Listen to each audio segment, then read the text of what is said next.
There is a strange little door in The Lord of the Rings, and it opens before the story has fully explained what kind of tale it is. Four hobbits step into the old forest, get swallowed by roots, songs, fog, and bad luck, and suddenly a man in yellow boots comes dancing through the trees. He is merry, impossible, and apparently immune to the most dangerous object in Middle-earth. Before we go further, broad spoiler warning for The Lord of the Rings, including the fate of the ring and the logic of the quest.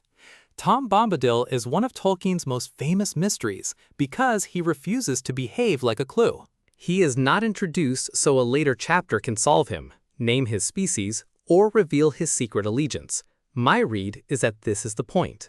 Tom is mysterious, not because Tolkien forgot to explain him, but because Tolkien wanted a boundary around the story.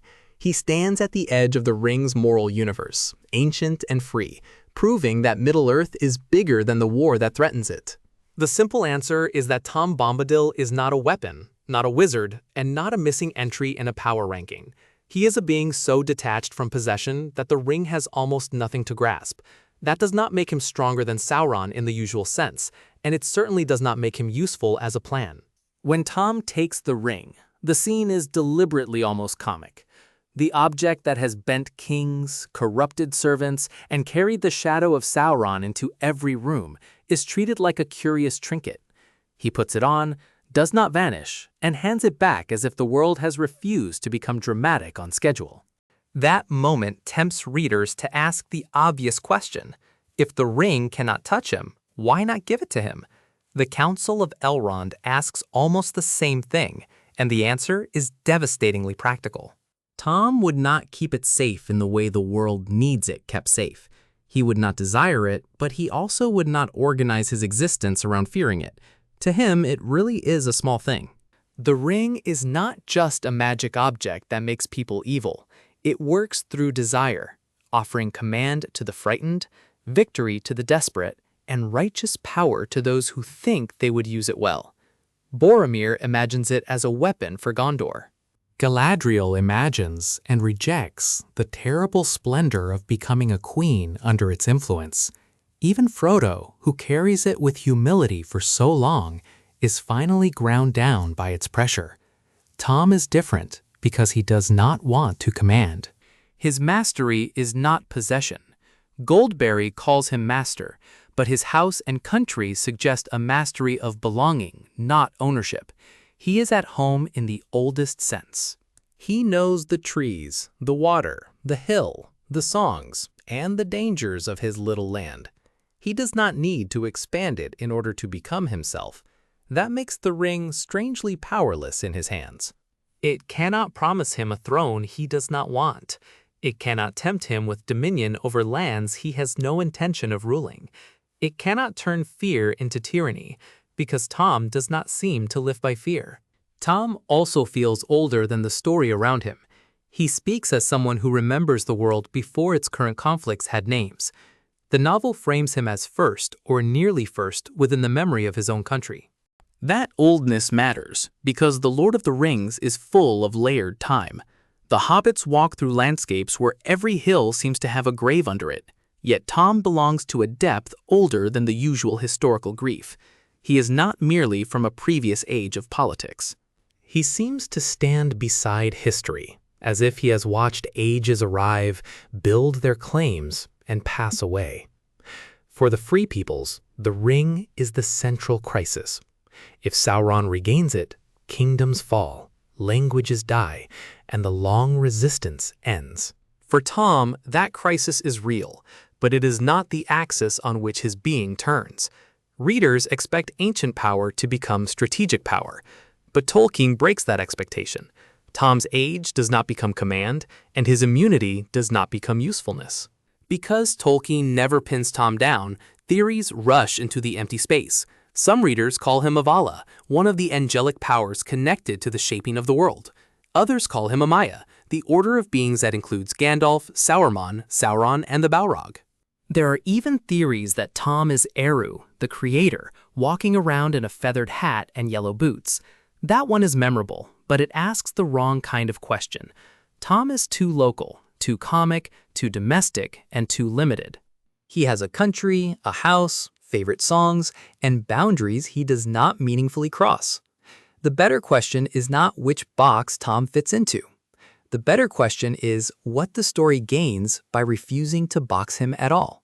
Once we ask that, his mystery stops looking like a gap and starts looking like a design. Tom prevents Middle-earth from shrinking into a diagram. The world is not only races, ranks, artifacts, and military outcomes. Some presences remain unmeasured, even by the wise. The Council of Elrond is where the Tom problem becomes clearest. If Tom cannot be tempted, he seems like the perfect guardian, but the Council understands that freedom from temptation is not the same as responsibility for history. The ring must not merely be ignored. It must be destroyed. The moral shape of the quest depends on accepting a burden that no one is pure enough to carry safely, but someone must carry anyway. Tom stands outside that moral economy. He can touch the ring without being captured by it, but his innocence is too detached to become duty. That is not a flaw in him exactly. It is a limit. The same quality that makes the ring harmless to him makes him unable to treat it with the terror and vigilance the situation demands. The Council also knows that Tom is not invincible. If Sauron conquered all the lands around him, Tom would not march out and overthrow Mordor. He would be last, perhaps, but not finally sufficient. This is one of Tolkien's sharpest points.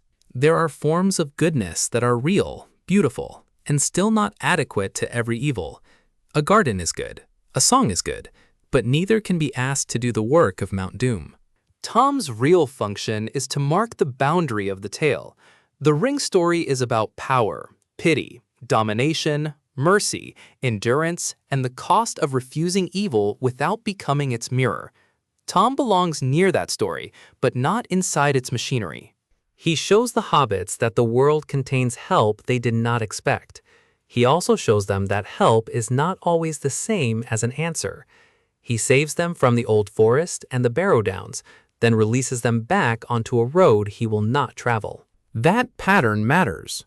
In The Lord of the Rings, salvation often arrives through unexpected hands, but no rescue cancels the quest. Bombadil gives the hobbits shelter, knowledge, and courage, not exemption. He is also a kind of anti-Sauron. Sauron wants every will bent toward one controlling purpose. Tom refuses that purpose, not through rebellion, but through joyful non-participation. Sauron centralizes, Tom localizes. Sauron seeks ownership over everything, while Tom seems content to belong wholly to something. That contrast is easy to miss because Tom is funny. He sings nonsense, talks in rhythms, and seems almost too bright for the gathering dark. But his brightness is a glimpse of freedom, not doing whatever one wants, but not needing to dominate. For the hobbits, Tom comes early enough to shape the reader's expectations. They have barely left the Shire, and already the world is stranger than maps, rumors, and wizardly explanations. Old Man Willow is not an agent of Mordor in the simple military sense. The Barrow-wight is connected to older darkness, but the terror of the Downs feels colder and more local than Sauron's immediate strategy. Tom's rescue teaches another lesson. Courage will be needed, but courage alone will not explain everything. The road ahead will include powers the hobbits cannot classify, and mercies they cannot control. This matters later when the quest depends on pity, chance, and endurance more than mastery. Frodo does not win because he becomes the strongest will in Middle-earth. The ring is destroyed through choices, failures, and providential openings that no commander could fully design. Tom prepares us for that kind of story. The strongest interpretation is that Tom is a deliberate mystery of scope. He is there to keep the world open. He stops the reader from believing that the ring, central as it is, explains every deep thing in creation. That does not make the ring less dangerous. It makes the world more believable. In real history, even the greatest crisis does not turn every mountain, river, memory, song, and household into a footnote. Tolkien understood that myth needs edges. A completely explained mythology becomes a machine. Tom keeps the machine from closing. He is a reminder that wonder survives even inside an apocalypse. He is not the answer to the ring. He is proof that the ring is not the answer to everything. That is why removing him changes the texture of the story, even when the main plot still functions without him. Without Tom, the road from the Shire to Bree becomes cleaner and faster. With Tom, it becomes older, stranger, and less obedient to plot. So who is Tom Bombadil? Canon does not give us a species label, and that silence is doing work. He is first and last in his own little country, a being of song, place, and strange freedom. He is not a solution, because the story is not looking for escape from responsibility. He is not a plot hole, because the plot itself pauses to consider him and then explains why he cannot bear its burden. He is not a joke, though he is funny, because his laughter guards one of the book's deepest claims. Power is not the only kind of importance. Victory is not the only kind of goodness, and mystery is not always a problem waiting for a label. Tom Bombadil remains because Middle-earth needs a place where the ring can be set on a table, and for one bright, impossible moment, fail to matter. That moment does not save the world, but it reminds us what kind of world is worth saving. Thank you for keeping the Black Quill Society company in the archives tonight. If this little walk through old trees, dangerous jewelry, and suspiciously cheerful singing earned its candlelight, subscribe, pull up a chair, and I will see you in the next one.